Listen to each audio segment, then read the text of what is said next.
Okay, assalamualaikum kawan-kawan. Selamat petang. Part 2. Alright. Kereta yang sama dari luar negeri, pasang auto start. So sekarang nak jalankan Momo Euro full function. Maknanya kiri dengan kanan dia nak buat. Dengan tukar lampu Ice Blue 1, 2 dengan sana. So kita nak cepat, kita test dulu. Start engine. Start engine ambil aircon panas. Kenwood guys, Kenwood, Apple CarPlay. Jangan terbakar babe, terbakar. Kita try dulu untuk radio. So oleh kerana satu wire daripada horn, radio, aircon, satu wire je untuk functionkan semua sekali.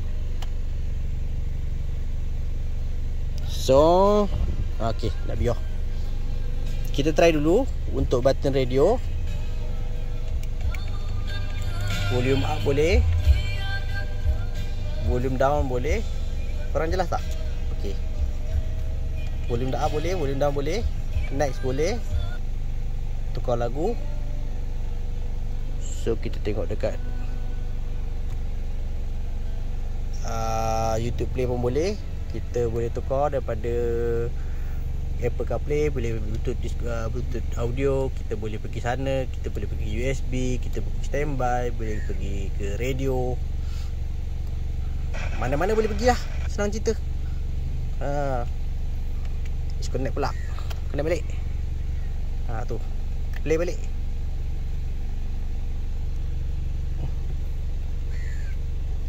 Dah.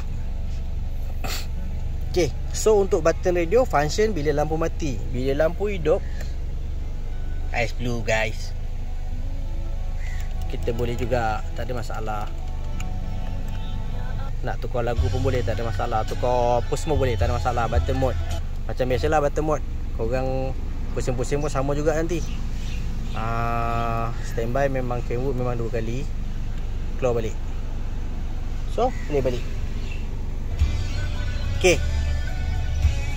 Tak boleh kuat-kuat, nanti kena ban. Untuk button radio full function, horn function. Untuk button aircon pula guys, button aircon macam mana nak tunjuk korang ni. Korang nampak tak aircon mati? Kita try manual. Auto jalan, aircon jalan.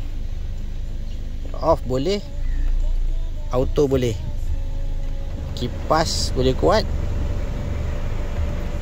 kipas boleh pelan. Ini dalam keadaan manual. Tapi dekat button, owner minta kat button, kita boleh buat tekan auto on. Ting, on. Cun. On. Nak matikan? Ting. Ya, mati. Mati ya, nampak tak? Kita on kan. Kita tengok temperature dia. Boleh naikkan babe. Boleh turunkan tak? Boleh, tak ada masalah. Naikkan?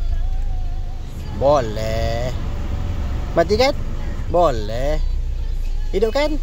Boleh. Dalam keadaan lampu hidup. Matikan lampu. Kita try lagi sekali. Matikan dulu. Mati. Hidupkan? Hidup. Temperature? Boleh naik. Kipas naik. Tak nampak turunkan, boleh turun. Kipas turun, boleh naik. Dapat tak? Kalau dapat korang tekan 1. Alright, kalau korang mana yang main kereta Wish Gen 3, boleh roger-roger. Minat, kita buat. Janji anda minat je kita buat. Jangan risau, pemasangan kita akan buat dalam masa lebih kurang 6 jam. Kalau korang tahan tunggulah. Kalau tak tunggu, korang tidurlah kat tepi jalan. Boleh je, tak ada masalah. Nak buat kat mana? Nak buat kat Johor boleh, buat kat rumah korang pun boleh. Saya boleh bergerak seluruh Malaysia, tak ada masalah. Jadi model